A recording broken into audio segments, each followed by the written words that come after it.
Hello students, welcome है आपका एक और नई वीडियो में। चैप्टर है the rat trap, chapter number 4 और बुक है फ्लेमिंगो, क्लास 12th। चैप्टर का नेम है the rat trap, writer name है सेल्मा लेगरलोफ। रेड ट्रैप का मतलब होता है चूहेदानी।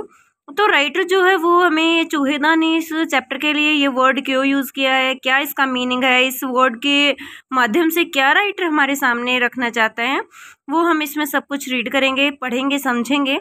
सबसे पहले मैं आपको बता दूं सेल्मा लेगरलोफ के बारे में। इनका बर्थ जो है वो 1858 में हुआ था। डेथ इनकी 1940 में हुई थी। एक स्वेडिश राइटर थे जिन्होंने बहुत सारी स्टोरीज लिखी थी। इनकी स्टोरी जो है वो बाद में बहुत सारी लैंग्वेजेस में ट्रांसलेट भी की गई थी। इनका एक यूनिवर्सल थीम थी। यूनिवर्सल थीम में मतलब क्या था, क्या कुछ सिस्टम था। इनका एक बिलीफ था, ये इनका मानना था कि अगर मान लो अच्छाई है, अच्छाई के नाते मनुष्य में अगर कहीं ना कहीं गुडनेस है तो वो किसी की लाइफ चेंज कर सकता है, उसके प्रति अंडरस्टैंडिंग दिखा के, उसके प्रति लव दिखा के।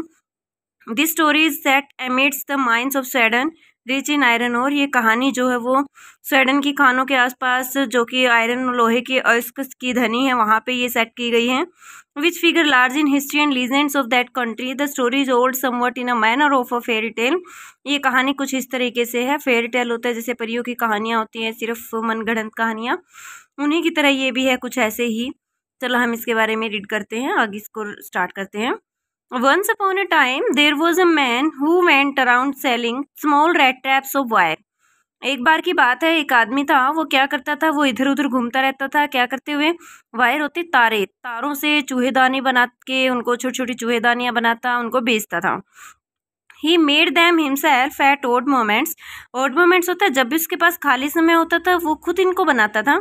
From the material he got by begging in the stores और एट द बिग फार्म्स। और ये जो सामान लेके आता था, वो मटेरियल लेके आता था इन चूहेदानी बनाने का, वो सामान उसे या तो वो भीख मांगता था तो उसमें मिल जाता था, कभी कभार वो स्टोर में बिग फार्म से भी ले लेता था। But even so the business was not specially profitable. लेकिन फिर भी उसका जो ये बिजनेस था, उसका जो ये काम था, वो इतना प्रॉफिटेबल नहीं था, इतना फ़ायदेमंद उसके लिए नहीं था। So he had to resort to both begging and petty thievery to keep body and soul together.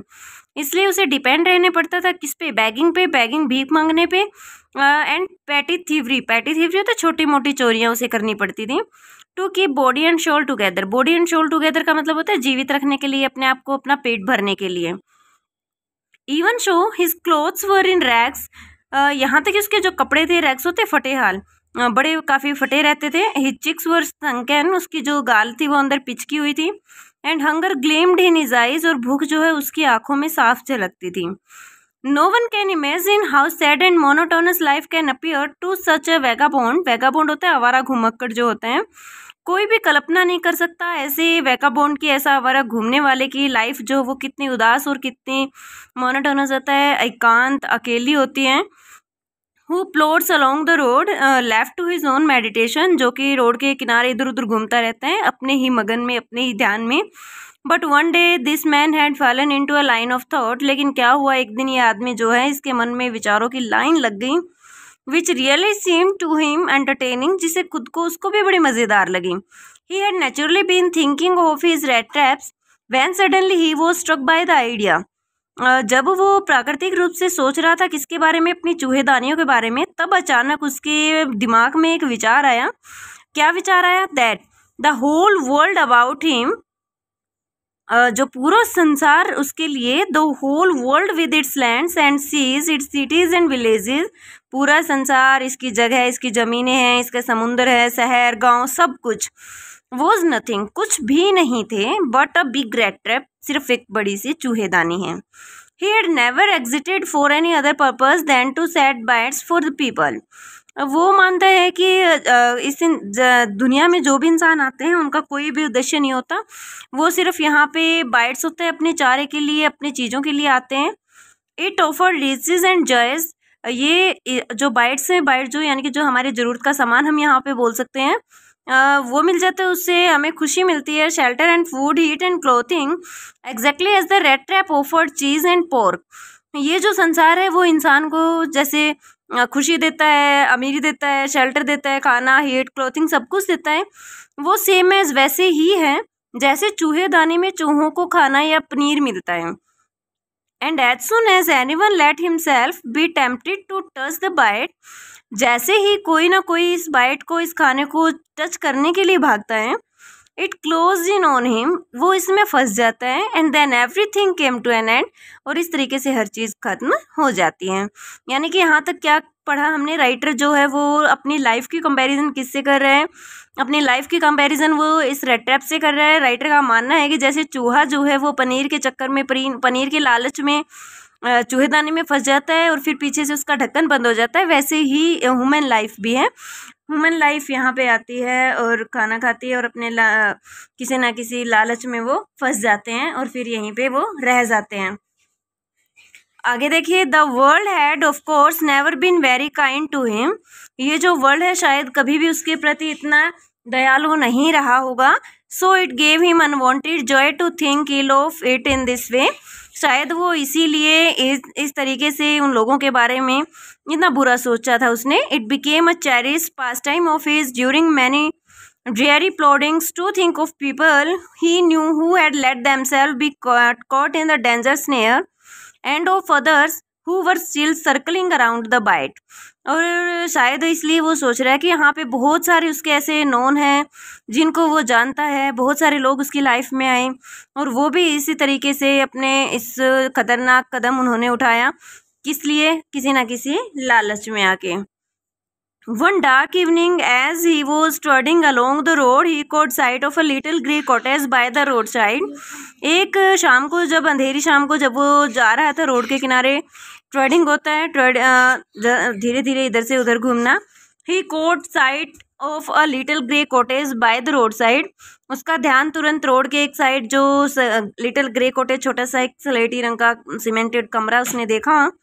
And he knocked on the door to ask shelter for night, और वहाँ पे उसने दरवाज़ा खटखटाया क्योंकि वो रात भर वहाँ रहना चाहता था। नोर वॉज ही रिफ्यूज्ड, किसी ने उसे मना नहीं किया। Instead of the sour faces which ordinarily met him the owner who was an old man without wife और चाइल्ड, इस बजाय इसके एक ऐसा चेहरा उसके सामने आया, उससे मिला। ओनर, उस कॉटेज का जो मालिक था वो, who was an old man without wife और चाइल्ड, जो कि एक बूढ़ा आदमी था जिसके कोई बच्चे नहीं थे, जिसकी पत्नी भी नहीं थी। was happy to get someone to talk to in his loneliness, जो कि खुश हो गए ये जान के कि चलो उसके अकेलेपन में कोई तो आया उससे बात करने के लिए। Immediately he put the porridge pot on the fire and gave him supper, तुरंत उसने अपने दलिए की जो हांडी थी, मटका था, उसे आग पे रख दिया और उसे सुपर होता है रात का खाना उसे दिया।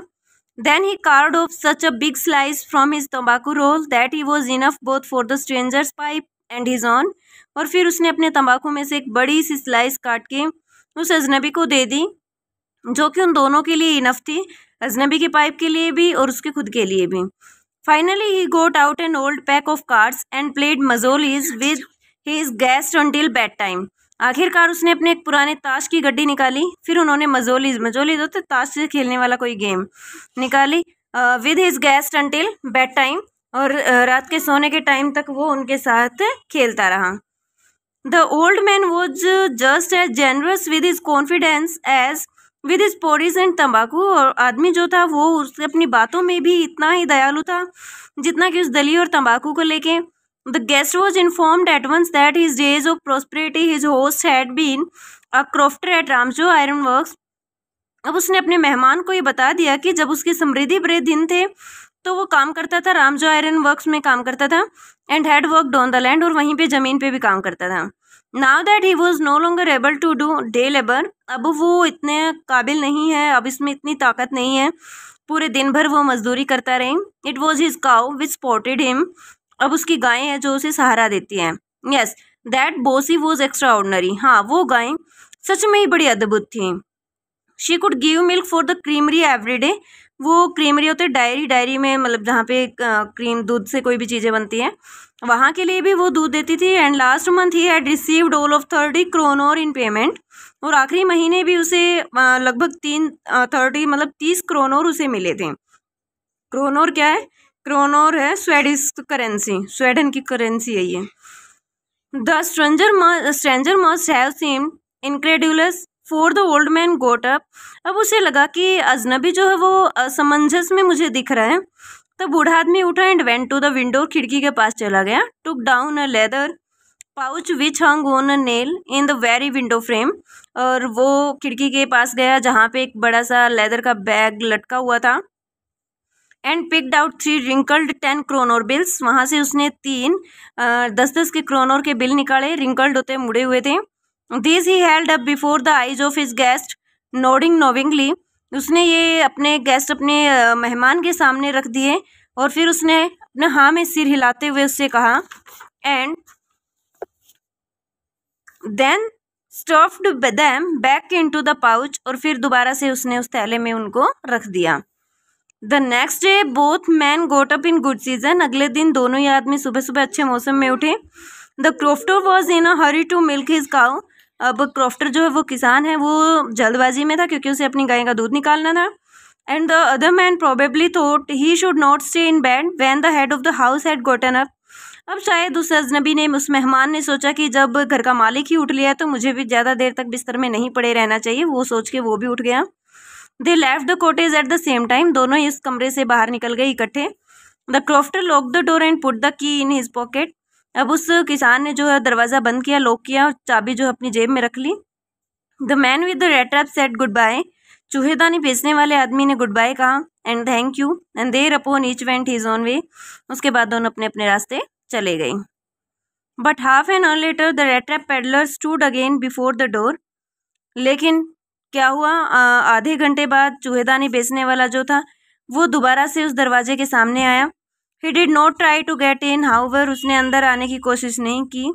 ही only went up to the window, वो सिर्फ खिड़की के पास गया। Smashed a pane struck in his hand, खिड़की के शीशे को तोड़ा और अपना अंदर हाथ घुसाया। And got hold of the pouch with the 30 kronor. और फिर उसने उस 30 क्रोनर का जो थैला लटका हुआ था उसे उठाया। He took the money and thrust it into his own pocket.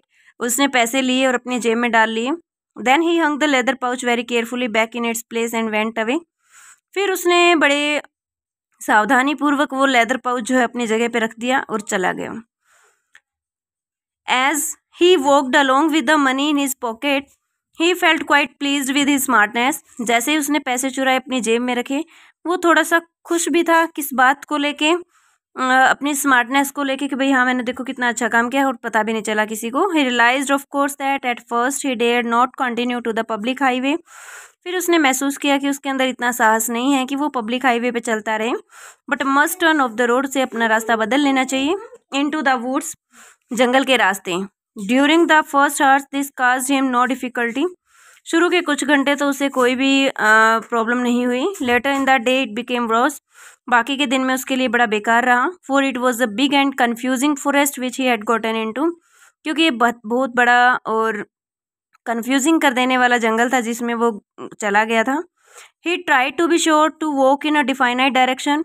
उसने काफ़ी कोशिश की कि वो एक डिफाइनाइट, एक निश्चित डायरेक्शन में चले, but the path twisted back and fourth so strangely. लेकिन रास्ता जो है वो आगे पीछे बड़ा अजीब लग रहा था। वो he walked and walked without coming to the end of the wood. वो चलता गया, जंगल का रास्ता ख़त्म ही नहीं हुआ। And finally he realize that he had only been walking around in the same part of the forest.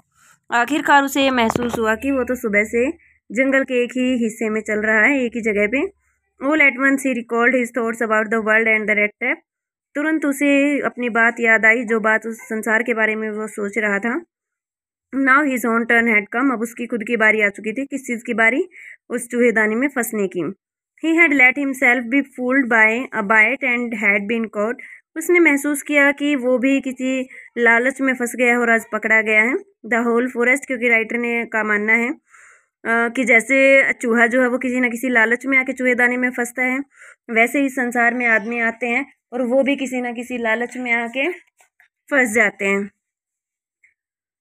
He had let himself be fooled by the bite and had been caught. The whole forest with its trunk and branches, its thick and fallen logs, पूरा का पूरा जंगल जो है अपनी शाखाओं से, अपने thickets and fallen logs, बड़े बड़े और गिरे हुए लोग से, close it up him like an impenetrable prison from which he could never escape. उसे महसूस हुआ कि वो एक ऐसी जेल में फंस गया है जहाँ से वो कभी भी बच के नहीं निकल सकता। तो स्टूडेंट्स, रिमेनिंग पार्ट हम नेक्स्ट वीडियो में डिस्कस करेंगे। तब तक आप इस वीडियो को देखना, लाइक करना, शेयर, सब्सक्राइब करना और समझने की कोशिश करना। Thank you.